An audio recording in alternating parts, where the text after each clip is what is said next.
to the Cosmic Confluence podcast, where inner transformation meets cosmic alignment, and the unseen often holds the most powerful truths. Now, today I am in conversation with Steve Ward, a man whose life path has been anything but ordinary. From leading teams at IBM to launching Steps Ministries, a spiritual mission born from personal battles with addiction and profound healing, Steve brings a unique blend of strategic thinking, lived experiences, and sacred insight. But what truly sets his work apart is this: Steve believes in the whispers of the divine, in the soul's quiet knowing, and in the reality that sometimes what we feel or intuit beyond the veil is just as real as what we see. So, in this episode, listeners, we'll be exploring how spirituality guides our wellness, how unseen forces, whether divine, intuition, inspiration, or even paranormal encounters, can awaken us to deeper purpose, and how small, sacred steps can help prevent the most destructive life patterns. So, whether you are seeking clarity, connection, or a cosmic nudge, this is your space to listen in. So, with that, Steve, welcome to the show, and I'm really honored to have you here with us. Santa, thank you so much. I've been looking forward to it. Wow, you said some really interesting words in that introduction. If anyone listening to that can't get interested in things like, paying attention to what is and suggesting the premise that our spiritual life is even more important than the other parts of how we're designed, that's got to be pretty interesting. Wherever you're coming from, don't you think? Oh, absolutely, absolutely. Pretty interesting. And Steve, that's what I love about your journey, and what you talk is spiritual grounding is the foundation for living well. So, in your view, how does spirituality, not just religion, but as overall anchor someone through emotional pain, addiction, or personal transformation? Yeah. In other words, in what we do in my writing and speaking, but also at Steps Ministries, we talk a lot about the fact that we are designed as holistic, integrated beings, right? We have components of who we are that are spiritual, mental, emotional, and personal, to suggest few. But I also say that of those, there is only one of those that's supernatural in nature, right? And that's the spiritual component, right? All of them work together. All of them are important. All of them contribute to our well-being or our lack of well-being. But there's only one, I'll use the term wild card in there, right? There's only one supernatural component, which is spirituality, right? If there is something bigger than us, a higher power whom we can call God, right? And by the way, even those listeners who don't much or are seeking or trying to still figure out what the truth is, I just suggest say, just deep inside, doesn't it feel like there must be something bigger than us? But so if there's something bigger than us, it seems to make sense that we should pay attention to it. As you said, I was in business for 38 years with IBM, which is a international company.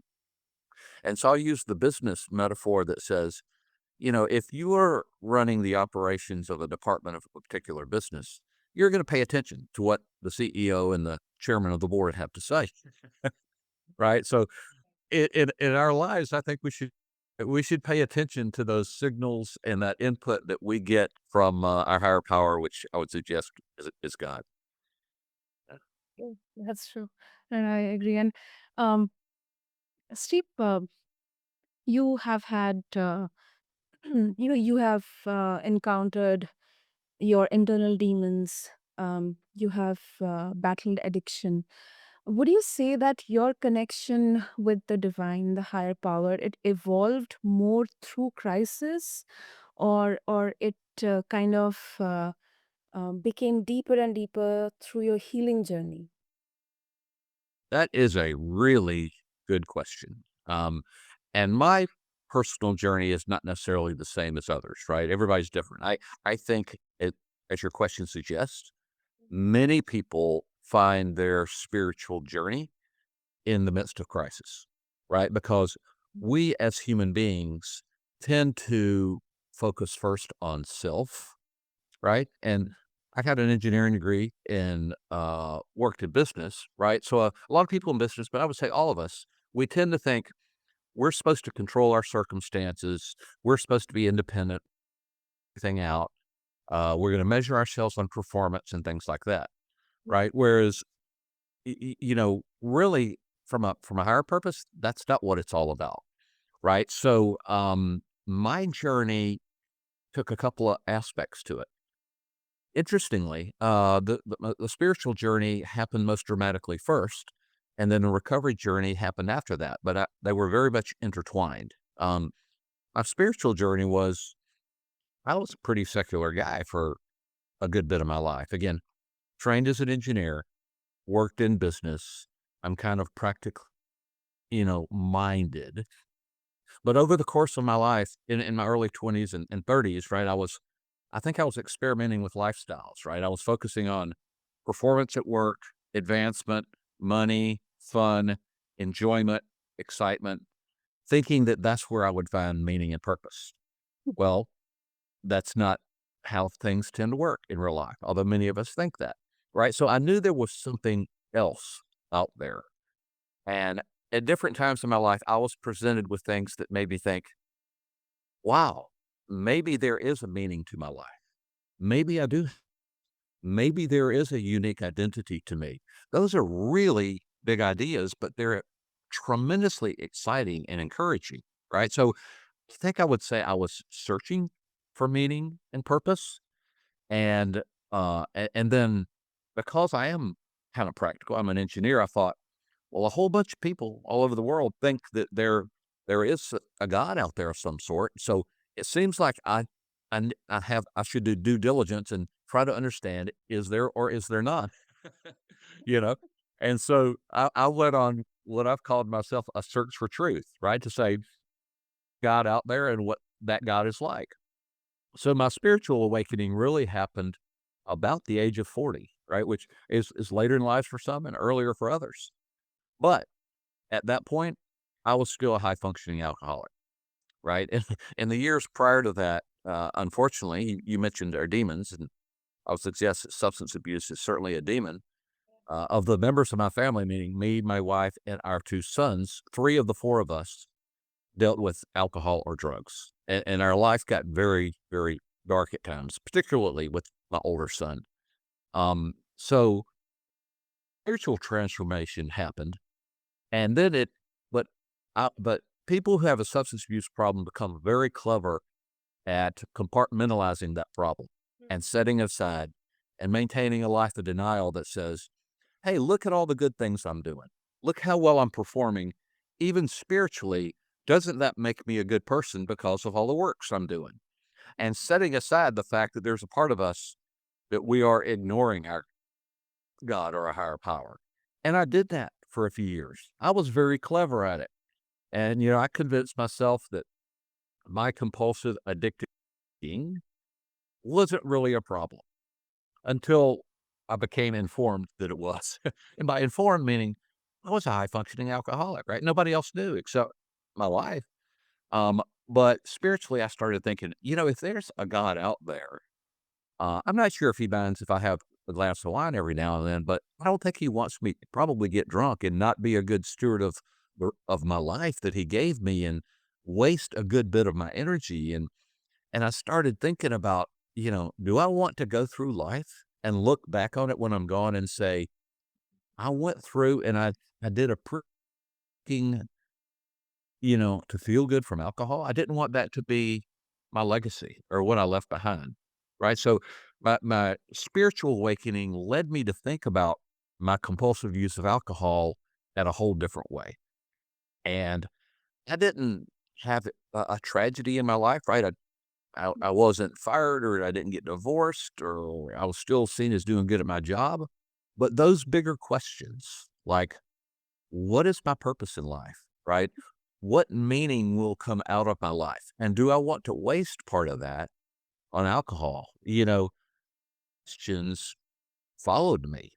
And I eventually said, I just can't go on drinking like this, right? I can't take a good part of my being and waste it every day and then have that be how my life adds up, right? That I've done less than what I was put here to do. So again, very interesting question. For me, the spiritual transformation happened first, but that informed and led me to make decisions on recovery and alcohol from a different point of view, right? It kind of changed my worldview, and it changed not my worldview just in the world, but my personal world, right? It changed how I looked at the meaning of my life and the purpose of my life and what my identity and contribution were. So for me, the spiritual component was the most important part of me stopping drinking. Now I work with many, many people, right, who are in recovery of various sorts. And I know that journey very often, again, is I would suggest is holistic, right? We have to deal with our thinking, right? There's a mental component because our thinking, our thoughts are plaguing us rather than us managing our mind. We have to deal with our emotions and not let our emotion do, but to see them as warning lights to pay attention to, right? We normally a recovery journey takes into account all aspects of who we are.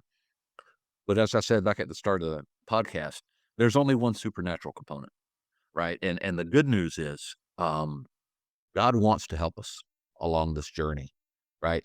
He will expect us, I think, to be obedient and be a good steward of what he asks us to do, but he wants to help us. He really does.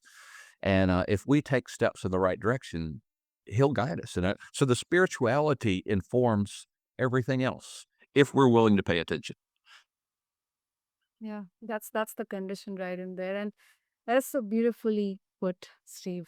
So beautifully put. And I believe that even if we are going through our toughest battles, internal demons, these moments, those phases, somehow they make us realize who we are. It gives us that openness, that clarity to embrace and try to understand what is our purpose, like it happened for you. And that's the God's way of helping us. Yeah. Sally, you're good at this, by the way. I love the questions you ask. They're very in, insightful and on point, but also very wise at the same time. Um, I believe, right? God is who God chooses to be, right? We don't just it, but I think God is a God of grace and a God of love and a God of forgiveness. And he meets us where we are. And it just happens that I guess, suggested before, very often it may take a trial or problem in our life before we let go of our ego and our arrogance and our desire to control and our insistence that self is the most important thing. Sometimes it takes problems to convince us to let go of that, right? We are by definition focused on self. We're self-absorbed, we're selfish, we're self-seeking, etc. Even if we're polite, nice people on the outside, inside we're like that. And so sometimes it takes troubles to convince us to let go of that. But Absolutely. God meets us there, and I am absolutely convinced some of his most creative work in our hardest times. I've seen it in my life and with my son and with my wife and with hundreds of other people. So it's very encouraging for anyone who's listening who's struggling. Things may seem dark and they may seem even hopeless at times. But you can have a realistic assurance of a positive future because there are millions of people who've been where you are. They've gotten better. There are practical steps you can take that will move you in the right direction. And there really is a supernatural God who will be with you every step of the way. No matter, I'll close this part with this, Sana, is because it's very personal to me. Is my oldest son who struggled the most, right? He had a decade of tough times. He's doing very well now, and he's a much wiser young man now than he would have been if he hadn't struggled.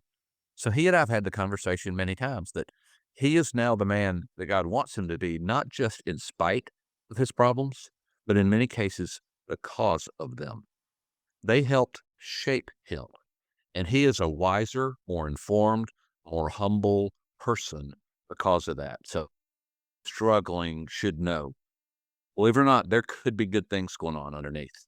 And sometimes you have to persevere and stay with it and hopefully listen to the fearful guidance that you are getting.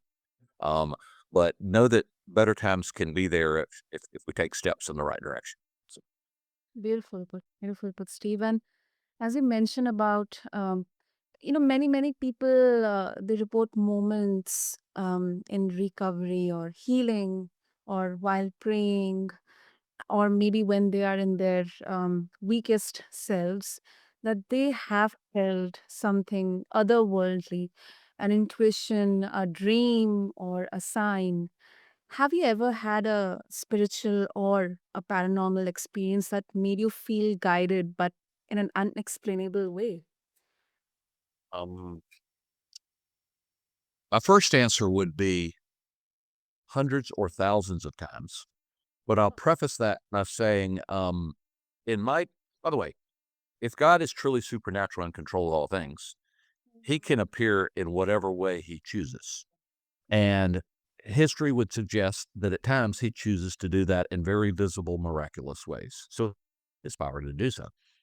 But in most normal people's normal existence, he seems to have chosen to be a little more subtle than that. Okay. There have been very dramatic times when I first found God where it was as clear as day. I could almost I could see the milestones of my life that had led me to that moment. So there was no doubt in my mind. It was as clear as day. There have been a few times in my life where circumstances happened that were seemingly impossible to comprehend unless understood that God was in charge. The dramatic ones like that are relatively few, but there are hundreds or thousands of times when I have either, it can be any time from looking at the stars at night or looking at a baby like a 5-month-old grandson that we're so excited about, or talking to a very wise, spiritually informed person, or reading the Bible, or being in prayer, or just thinking about the meaning of life. When I something that's bigger than me, it's not an audible voice, but it is a feeling that's more than just a thought or an emotion. It seems to be inspired in some way. And so one of the funnest parts of my life is being on the look for that, right? Being on the look for when is us meeting someone on the street actually a divine connection that we're supposed to have? When is a small interaction, such as a conversation with someone or a sunset blessing we are meant to experience? My wife actually invented another term that's kind of cool. She says she tries to spend her day looking for treasures, right? And a treasure is one of those small moments of blessing that we experience all the time if we look for them, and which I believe many of them are divinely inspired. Um, we don't always know which are, but it really makes life fun and exciting to be on the lookout for 'em. It makes life an adventure to always be wondering, what's God gonna do next? You know? Wow. Wow. That is true. That is true. So, yeah, sometimes the people we meet, um, and I have had conversations where people met strangers, maybe in a while running their errands in a mall or in a grocery shop or in a restaurant. They just saw them or they spoke with them, and they got a business idea or they got some Yeah. hope. They got inspired. So you are absolutely right in that. I'm convinced that happens all the time, and, 7 years ago, well, to leave the business world, leave IBM, and to found, in effect, a nonprofit ministry, I knew that I was bringing with me my compulsions and my addictions, right? Because we can be addicted not just to a substance, but to a behavior. And not just a behavior like gambling or overspending or people pleasing or things like that, which certainly can be addictions. But I was addicted to things like control and perfectionism and performance, which, by the way, when you go to an engineering school or in business, are actually rewarded. But they, for me, were compulsions or addictions. But I wanted to move driven ministry. So I made a clear decision to say, I'm going to pay attention to spiritual insights as much as I can. So, in the example you just gave, if somebody that I know and trust suggests that I go meet with a person, I do it every time because I don't know when one of those might be a divine appointment I'm supposed to have. And if someone comes into my life, I try to assume this might be someone I'm supposed to talk to, even if I'm in the middle of doing something busy. So I've needed to overcome my orientation towards self, my own circumstances, to recognizing that divine influence is incredibly present. Um, you know, if it's okay for me to tell what is a cool story, I'll try to keep it short. About this wasn't one that was a business context, but when I was on my faith journey, I figured I had decided that I knew there was something out there that let's call God that was impacting things. But I knew that mentally, but my heart had not accepted that yet, right? Which is sometimes it takes us a little while. And I was looking to do with another organization. So I met with a nonprofit that worked in a disadvantaged neighborhood, right? People who were poor and underserved and at risk. And the short version is I walked into that office and this guy said, I know how you can help us. I think we're supposed to run a very large holiday event and invite hundreds of people from our neighborhood and put on entertainment for them and give their kids gifts. And we need a famous speaker that they will identify with. And the people in our neighborhood happen to all like sport, basketball. So there's a particular basketball player. I'm not sure how big basketball is in India. I don't know much about cricket. I don't know how much y'all know about basketball. But there is a historic figure known as Julius Erving, who his nickname is Dr. J, who arguably is one of the 5 most famous basketball players to have ever lived. And this guy in this conversation said, I think we need to have Julius Erving, Dr. J, come speak to us. Well, I instantly discounted that as absolutely impossible, right? This is one of the most famous athletes in the world, right? That's impossible. It's not practical. So I politely said goodbye and left. Well, the next day I had a business trip to New York and back. And the next afternoon, I'm sitting on a plane at the New York airport waiting to go home. And right before the door of the plane closes, a gentleman walks in and sits down next to me. And it was Julius Erving. It was Dr. J. Oh, And it was as clear as day. I know this for a fact more than I know that gravity works. Right? So in other words, that was a divine appointment that I was supposed to have. So I said, Mr. Irving, I think I'm supposed to ask you. Sure enough, a few months later, we put on this huge event with hundreds of people, and Julius Irving was the speaker at this event. So occasionally it's huge and miraculous and clear, but lots of times it's subtle. But these interactions, this insight, spiritual insight are happening all the time, you know? true. Wow. That's inspiring. That's inspiring, Steve. Yeah.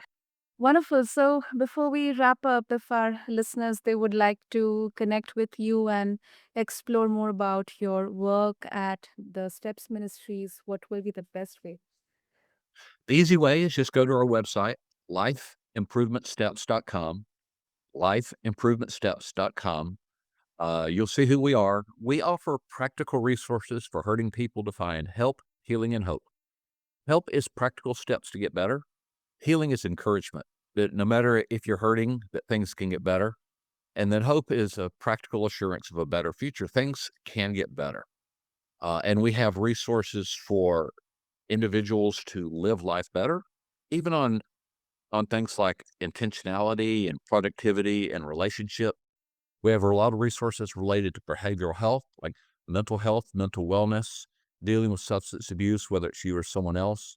We happen to do a lot of work with parents because it's the best way to help reach people before problems happen in their life and help them learn the practical life skills to live life better. So if they go to lifeimprovementsteps.com, they'll see a lot of cool resources. If they like, they can sign up for the blog, and once a week you'll get a free, helpful set of insights that you can get. But again, the one place is lifeimprovementsteps.com. Wonderful. I'll make sure to have all in the show notes. And Steve, thank you. Thank you so much for beautifully weaving the practical with the spiritual and for also helping us believe and realize that healing isn't just a journey, it is a sacred unfolding. So, thank you so much. Yeah. So thank you so much. I enjoyed it. And to all the listeners out there, if you have ever felt a quiet knowing, if you have ever sensed something watching over you, or wondered if your intuition is a divine message, you're not alone. There is a sacred rhythm to healing, and sometimes the most profound guidance comes from what we cannot explain. Until then, stay curious, stay tuned, and as always, trust the confluence. To connect with Steve, just refer to the show notes along with this episode. And until next time, this is your host, Sana, signing off. Thank you.